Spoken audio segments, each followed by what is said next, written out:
Մինչև սկսել ուզում եմ շնորհակալություն հայտնել Սեդային, սովորաբար այս արարողակարգային բաները ստիպված ես անում, բայց այս անգամ ես սիրով եմ անում, որովհետև եթե Սեդան չլիներ, այս մի տարվա ընթացքում այստեղ նստածների շատերը աղիք չէին ունենա իրար տեսնել, իրար հետ մտքերով կիսվել, թվում է մենք միշտ հանդիպելու առիթ ունենք, բայց այդ հանդիպումներից սկսում ենք լուրջ մոտենալ, երբ որ ինչ-որ արարողակարգ է ավելանում դրան և Սեդայի շնորհիվ մենք կարողացանք մի կողմից առնչվել մեզանում շատ պոպուլյար մի երևույթի հետ, ինչպիսին դրամաշնորհն է, մյուս կողմից Սեդայի շնորհիվ մենք ձեռքի հետ դրամաշնորհագետ դառանք կամ այսօրվա պոպուլյար բառով գրանտագեր և պարզվում է, որ այդ գրանտագեր լինելը միշտ չի, որ բացասական բան է, առնվազն մեկ որոշներից ինտելեկտուալ աճույք է պատճառում։ Այս որպես սկիզբ շնորհակալություն Սեդան։ Ուրեմն, եթե հիշում եք, այս վերջին իմ առաջի բանախոսության ընթացքում ձեզանից որոշները ներկա էին, հատկապես աջ կողմի Արամը Վահանը հիշում եմ և Սեդան, ես խոսում էի վեպի ժանրի մասին, անդրադարձա վեպի պատմությանը և այդ պատմությունը փորձեցի ներկայացնել ընտրյալ տեքստերի միջոցով, այսինքն խոսեցի Դոն Կիխոտից, հետո անցա Բալզակին, հետո Ֆլոբերին, Դոստոևսկուն, Կաֆկային և կարելի է այսպես տպավորություն ունենալ, որ ես վեպի պատմություն էի պատմում, բայց միևնույն ժամանակ ես և ձեզանից շատերը գիտեմ, որ դա ընդամենը աշխատանք էր ընտրված տեքստերի հետ և ինչ էլ ես փորձեի ասել, որոշակի ապահովագրում ունեի, որովհետև այդ տեքստերի մեծ մասը ժամանակի փորձությունն ապրել են, որոշակի նաև սակրալություն են ձեռք բերել և ուզես թե չուզես ավելի հեշտ է խոսել այս տեքստերի մասին։ Միևնույն ժամանակ այդ դասախոսությունը չուներ որևէ ազգային պատկանելություն, կարելի է ասել համաշխարհային վեպի պատմություն էի ես փորձում դες պատմել։ Բայց միևնույն ժամանակ ես այս դասախոսության ընթացքում պիտի փորձեմ ինչ-որ կերպ ժխտել առաջի դասախոսությունս և կետ-կետ բացատրել թե ինչու, բայց արդյոք իմ արածը համաշխարհային գրականության պատմություն էր և արդյոք գոյություն ունի այդպիսի հասկացություն համաշխարհային գրականություն, թե այն, ինչ մենք հասկանում ենք համաշխարհային գրականության տակ, պարզապես ընտրված միլիոնների միջից, հազարների միջից ընտրված բացառիկ տեքստեր են, ամեն դարաշրջանից մեկ-երկու, որոնց ընթերցումը կամ որոնց համադրումը մեզ թույլ է տալիս խաբկանք ստեղծել, թե իբր մենք գիտենք այդ գրականությունը և կարող ենք խոսել այդ գրականության մասին։ Իրականում սա նաև շատ մեծ մարտահրավեր է մեր պես ժողովուրդների համար, որովհետև եթե գրականության պատմությունը, վեպի պատմությունը ես պատմում եմ օգտվելով բացառիկ տեքստերից և համարելով, որ այդ տեքստերը ընդհանուրի ամբողջ զգացողությունը տալիս են, ուրեմն հանգիստ ինչ-որ մեկը կարող է դրսում պատմել այդ նույն գրականության մասին, եթե ես վերջում անդրադարձեմ այդ գրականությանը, առանց ճիգ գործադրելու անդրադառնալ այսինքն այս տեսակ փոքր գրականություններին, որովհետև մեծ հաշվով այդ խաղի մաս չի կազմում գրականությունը, որը պատկանում է փոքր լեզուներին կամ ստեղծվում է փոքր լեզուներով։ Եվ պիտի ասեմ, որ այս պարագայում մենք նույնը արեցինք բազմաթիվ այլ ժողովուրդների գրականությունների հետ, օրինակ չանդրադարձանք սլովակյան վեպին, սլովենական վեպերին, ինչը մի կողմից թվում է, թե հարց չի առաջացնում, խի պիտի անդրադառնանք, բայց մյուս կողմից այդ դեպքում ինչ իրավունք ունենք մեր նյութը վերնագրել համաշխարհային գրականություն կամ համաշխարհային վեպի պատմություն։ Ուրեմն, որպեսզի մոտենանք այսպես կոչված համաշխարհային գրականության, նախ պիտի հստակ ընկալենք, որ մենք գործ ունենք ոչ թե առարկայի հետ, այլ խնդրի հետ։ Այսինքն, սա ոչ թե նյութ է, որ պիտի ուսումնասիրես, այլ պրոբլեմ, որին մոտենալու ձևեր պիտի գտնես։ Եվ այդ ձևերը ամենևին չեն սահմանափակվում ընդունված բանասիրական վերլուծական մոտեցումներով, ժամանակակից գրականագիտությունը բավականին բազմապրոֆիլ, այսպես, բազմաճյուղ գիտակարգ է, ինքը օգտվում է մի շարք հարակից և նույնիսկ ոչ հարակից գիտություններից, և այս ոչ թե նոր տենդենսի, այլ գալիս է 20-րդ դարի կեսերից նույնիսկ, օրինակ Բախտինի շատ հայտնի քրոնոտոպ եզրը, որ մենք օգտագործում ենք որպես վեպի մասին խոսելիս անհնար է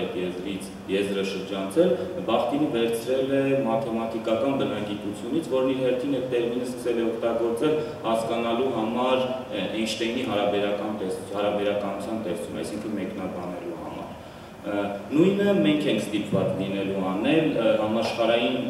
գրականություն երևույթը և մասնավորապես համաշխարհային վեբ երևույթը հասկանալու համար, որպեսզի կարողանանք մոտենալ այսպես կոչված մեծ չընթերցվածի։ Այս առումով ես իմ մոտեցումները չի որ ներկայացնելու եմ, այլ փորձելու եմ օգտվել մի հեղինակից, անունը Ֆրանկո Մորետի, և մի գրքից, որ ամբողջությամբ նվիրված է հենց այս պրոբլեմին, գրքի վերնագիրն է ընթերցում հեռվից, լույս է տեսել հենց 2013 թվականին, այսինքն այս տարի, և գրքի հիմնական բովանդակությունը, որ բաղկացած է 9 էսսեներից, փորձում է այս կամ այն կողմից մոտենալ համաշխարհային գրականություն այդ եզրի յուրացմանը։ Ես մի տարի կամ 2 տարի առաջ առիթ եմ ունեցել այդ գրքի էսսեներից մեկը, դեռ գիրքը լույս չէր տեսել, բայց հոդվածներն արդեն մամուլում կային, թարգմանել, և այսօր հիմնականում կենտրոնանալու եմ հենց այդ հայերեն թարգմանված տեքստից վրա, միևնույն ժամանակ հղումներ տալով նաև գրքում տեղ գտած այլ տեքստերի, որոնք ավելի ընդհանուր պատկերացում կտան այն երևույթի մասին, ինչի մասին խոսելու եմ, և այն պրոբլեմի մասին, ինչի հետ գործ ունենք։ Հենց սկզբից կխոսեմ մեկ այլ հոդվածում առաջ քաշած խնդրի մասին, որին առաջի դասախոսության ժամանակ էլ անդրադարձա։ Եթե հիշում եք, խոսեցինք դետեկտիվ վեպերի մասին, և ես ակնարկեցի, որ իրականում 19-րդ դարում ստեղծված դետեկտիվները հազարավոր հեղինակային անուններ և տասնյակ հազարավոր գրքեր են պարունակում, իսկ մասնագետները սովորաբար առանձնացնում են սրանցից ընդամենը 0.5%-ը, ընդ որում այդ 0.5%-ը զուտ մասնագիտական գիտակցության շրջանակներում է մնում, ընթերցողների համար ավելի փոքր է տոկոսը, ընդամենը ամբողջ 19-րդ դարի դետեկտիվ վեպից այսօր հայտնի անուն է մնացել Արթուր Քոնան Դոյլը։ Այսինքն, երբ որ մենք խոսում ենք դետեկտիվ ժանրի մասին և ինչ-որ մեկ իրեն կոմպետենտ է համարում այս ժանրի մասին դատողություններ անել, կամ կարդացել է ընդամենը Քոնան Դոյլին և 19-րդ դարը Քոնան Դոյլով է պատկերացնում, կամ ընդամենը 0.5%-ը գիտի։ Այսինքն, ամբողջ 99.5%-ը մնացել են չընթերցված, կամ ընթերցվել են միայն ժամանակակիցների կողմից, և ժամանակակիցները որոշել են, որ սրանք մի կողմ պիտի թողնեն և պիտի վերցնեն մենակ Կոնան Դոյլին։ Թե ինչու է սա այսպես տեղի ունենում, առանձին քննարկման նյութ է, որը հենց այս հոդվածի, որի հղում կատարեցի նյութն է, հոդվածի վերնագիրն է շատ դաժան գրականության սպանդանոց։ Եվ ընդ որում խոսում է ընդամենը մի ժանրի, մի դարաշրջանի գրական տեքստերի անհետացման մասին, խոսքը դետեկտիվ ժանրի մասին է։ Իսկ եթե հանկարծ մենք դուրս ենք գալիս մի ենթաժանրից և սկսում ենք խոսել ամբողջ համաշխարհային գրականության մասին, ապա մեր ցանկացած բնութագրում խնդրելը, մեր ցանկացած ձևակերպում առնվազն դիլետանտիզմ է որակվելու, որովհետև մեզանից գրեթե ոչ մեկ այս տեքստերը նույնիսկ չնչին տոկոսով միգրացիա նույնիսկ չնչին տոկոսով չի ընթերցել։ Այսինքն խոսել համաշխարհային գրականության մասին հենց սկզբից պիտի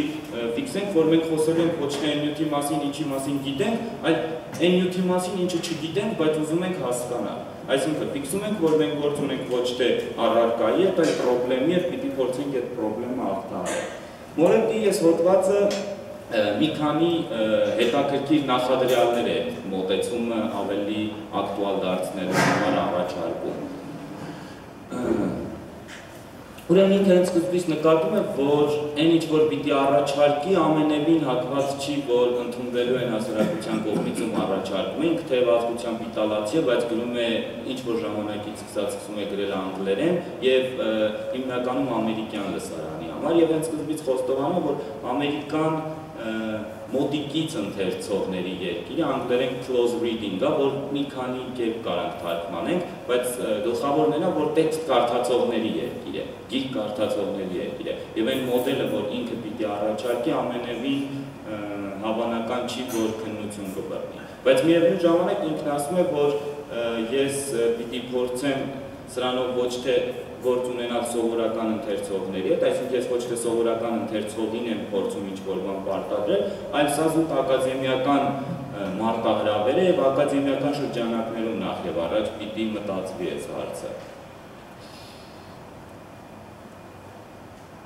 Եվ հետաքրքիր է, թե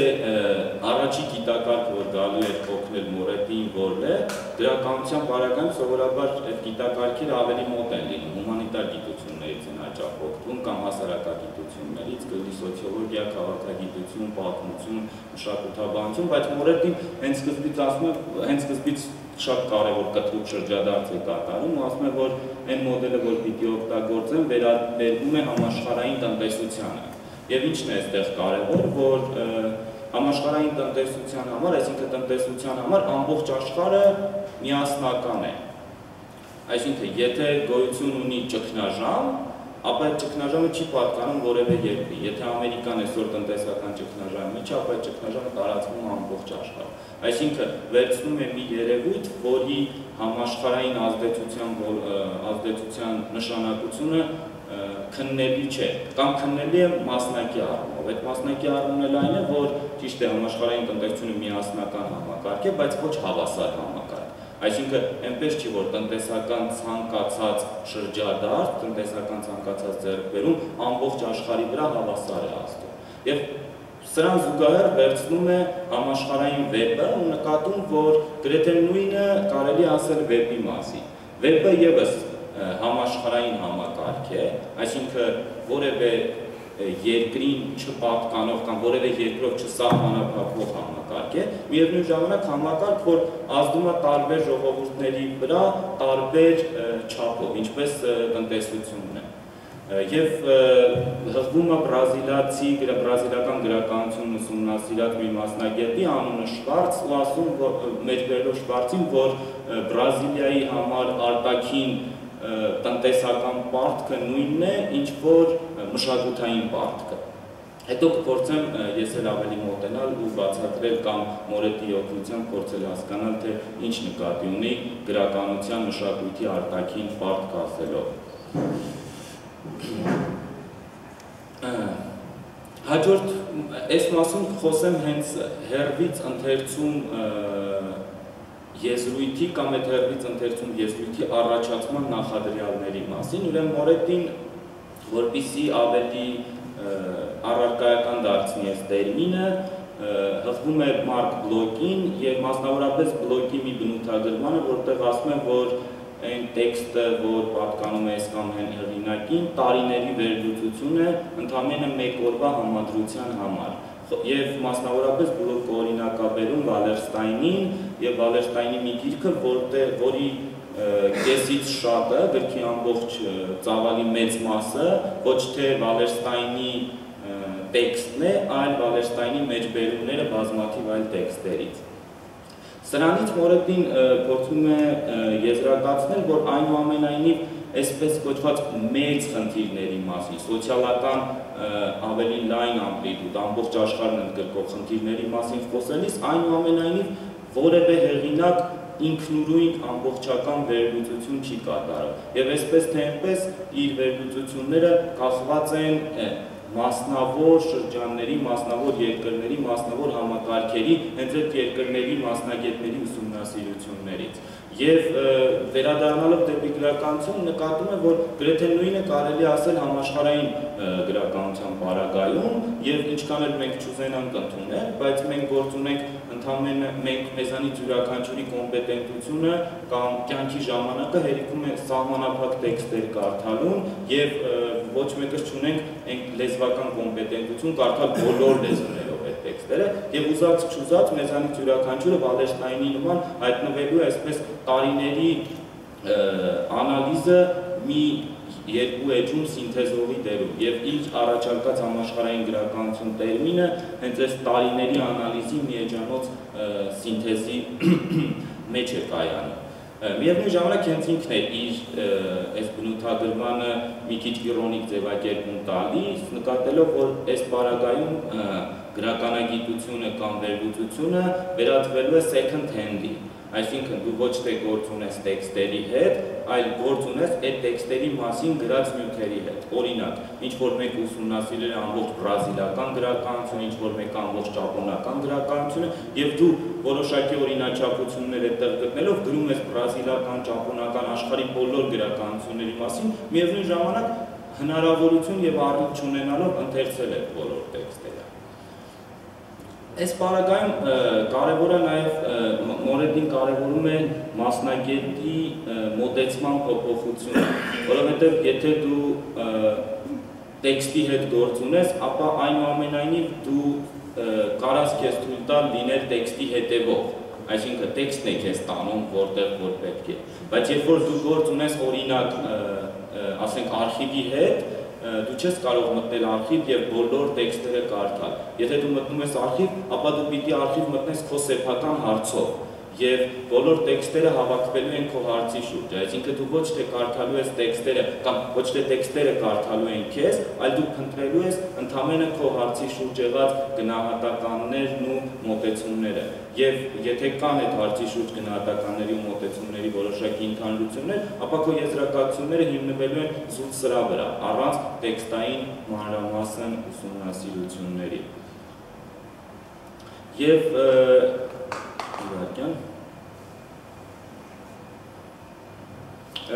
ուրիշ հետաքրքիր բառախաղ ենք անում, ասում է մենք մինչև այսօր գիտենք թե ինչպես ընթերցել տեքստը, որի բազմաթիվ չէ, այդպես ուղղություններ կան, ձևեր կան, ասենք նոր քննադատություն, դեկոնստրուկտիվիզմ, հոգեվերլուծություն եւ այլն, եւ ասում է հիմա պիտի սովորենք թե ինչպես չընթերցել տեքստը։ Եվ այս պարագայում գիտելիքի չափանիշը տեքստից եղած հեռավորությունն է, հենց այստեղից էլ իր բնութագրումը ընթերցում հեռվից, տեքստից եղած հեռավորությունն է։ Այս դեպքում ինչ է առաջարկում, ընթերցման այսպես անկյունակարեր են դառնում տեքստից ավելի մեծ կամ ավելի փոքր միավորներ, ինչպես օրինակ թեման, սյուժեն, ժանրը, գործիքավորումը, կառուցվածքը, բայց ոչ երբեք բուն բովանդակությունը տեքստերի։ Եվ ամբողջ ընթերցումը գնում է հենց այս փոքր կամ ավելի մեծ եզրույթների հետ հարաբերվելու միջոցով։ Միևնույն ժամանակ հեռանալով տեքստից կամ կորցնելով տեքստը։ Ինքը ասում է իհարկե սա ցավալի երևույթ է, բայց մենք միշտ մեր տեսական գիտելիքի համար ստիպված ենք ինչ-որ բան վճարել։ Եվ եթե այդ վճարելու արդյունքում մենք կորցնում ենք տեքստը, ուրեմն ինչ արած։ Միշտ իրականությունը շատ ավելի բազմազան է, քան նրա մասին ստեղծված որևէ տեսություն։ Եվ այս պարագայում մենք գործ ունենք գրեթե նույնի հետ, բայց գրական տեքստի եւ այդ տեքստից հեռանալու միջոցների արդյունքում։ Եվ առաջարկում է, որ այս հեռվից ընթերցման դեպքում ավելի քիչը հավասար է ավելի շատի, ռեբուս կամ հանելուկ, որ հիմա կփորձենք իրար հետ մեկնաբանել։ Որպեսզի ավելի տեսանելի դառնա հեռվից ընթերցում եզրի ընդհանրապես հնարավորությունը եւ դրա կիրառման որևէ փորձառություն բերեմ, պիտի էլի հղվեմ Մորետին, իսկ Մորետին իր հերթին պիտի հղվի Ֆրեդերիկ Ջեյմսոնին, որի անունը վստահ եմ շատերը լսել եք, մարքսիստ տեսաբան է, որը խոսելով ճապոնական գրականության մասին, ասում է, որ ճապոնական գրականության մեջ եվրոպական ձևը ֆորման, տիպական ֆորման եւ տեղական ճապոնական նյութը միշտ չի, որ եփվում է ներդաշնակ միևնույն կաթսայում պատկերավոր ասած, այսինքն ֆորման ու տեղական նյութը միշտ չի, որ ներդաշնակում է եւ արևմտյան վեպը, որից ազդվել էր ճապոնական վեպը, ամենևին էլ ճապոնականը նույն ներդաշնակություն, նույն կառուցվածքային ամբողջականությունը եւ գործողությունների նույն սրընթաց զարգացումը չունի, ինչպես արևմուտքի պարագայում էր, եւ հենց սա ինքը վերցնում է որպես մոդել համաշխարհային գրականության ընթերցման համար, այսինքն դրսի ֆորմա եւ տեղական գրանյութ։ Եվ սրա միջոցով փորձում է օգտվելով բազմաթիվ այլ ուսումնասիրողներից, ընդ որում այս ուսումնասիրողներից ոչ մեկի կարդացած գրքերը ինքը կարդալու հնարավորություն չունի, որովհետև սրանք սա չինական գրականությունն է, ճապոնական գրականությունն է, թուրքական գրականությունն է, արևելաեվրոպական գրականությունն է, այսինքն գրականություններ, որոնց մոտենալու համար ինքը լեզվական կոմպետենտություն չունի։ Փորձում է տեսնել, թե ինչ են գրել, օրինակ, ճապոնական վեբի մասին, հնդկական վեբի մասին, հետ վեբի ուսումնասիրողները եւ հիմք ունենալով հենց այս դրսի ֆորմա, տեղական նյութ հարաբերությունը։ Եվ վերջում այս բոլորի ընթերցումը ես անունները հերթ չեմ թվարկի, որովհետեւ մեզ ոչինչ չի ասելու, բոլորի ընթերցումը փաստում է մի բան, որ գրեթե բոլոր երկրներում վեբը բարձրանում է, տեղական վեբը բարձրանում է որպես կոմպրոմիս ներքին նյութի եւ արտաքին ֆորմայի միջև։ Ընդ որում այս ֆորմայի եւ նյութի հարաբերությունն ամենևին բոլոր տեղերում նույնը չէ։ Օրինակ, Արևելյան Եվրոպան շատ ավելի հեշտ է յուրացնում այսպես կոչված վիպական ֆորման, որի կենտրոնը մորեդին համարում է Ֆրանսիան եւ Անգլիան։ Իսկ Ճապոնիան ու Աֆրիկան ավելի դժվար են յուրացնում։ Ինչն է այստեղ հետաքրքիրն, ասում են նույնիսկ թարգմանությունների պարագայում, երբ որ ճապոնացիները թարգմանում են ֆրանսիական վեպեր, այդքան էլ թարգմանություն չեն կատարում։ Իրենք միշտ փոխում են տեքստը իրենց հայեցողությամբ։ Փորձում են կերպարներին բարոյապես ավելի համապատասխանեցնել ճապոնական մշակույթին, ճապոնական ընթերցողի քիմքին ավելի ընկալելի կերպարներ կա։ Եվ քանի որ ֆորմալ առումով, այսինքն սյուժետային առումով սրանք բոլորովին այլ հղացում են ունեցել, թարգմանությունները հենց սկզբից խեղում են եվրոպական վեպերը։ Գրեթե նույնը տեղի ունենում ինքնուրույն ստեղծագործությունների պարագայում։ Երբ որ այնուամենայնիվ դու նոր ֆորմա չես հնարում, բայց գործ ունես դրսի ֆորմայի հետ, իսկ նյութն ուզում ես քո ներսից անել, ապա միշտ քո ներսի եղած նյութը եւ դրսի ֆորմալ հնարավորությունները միշտ որոշակի բախման մեջ են լինում։ Եվ ինչքան դու ավելի չուզենալով ես գնում դեպի այսպես կոչված վեստերնացում, արևմտականացումը, այնքան ավելի տեղական, այնքան քո տեքստը դառնում է ավելի բարդ, այնքան տեքստը ավելի դժվար ընթերցվող է դառնում։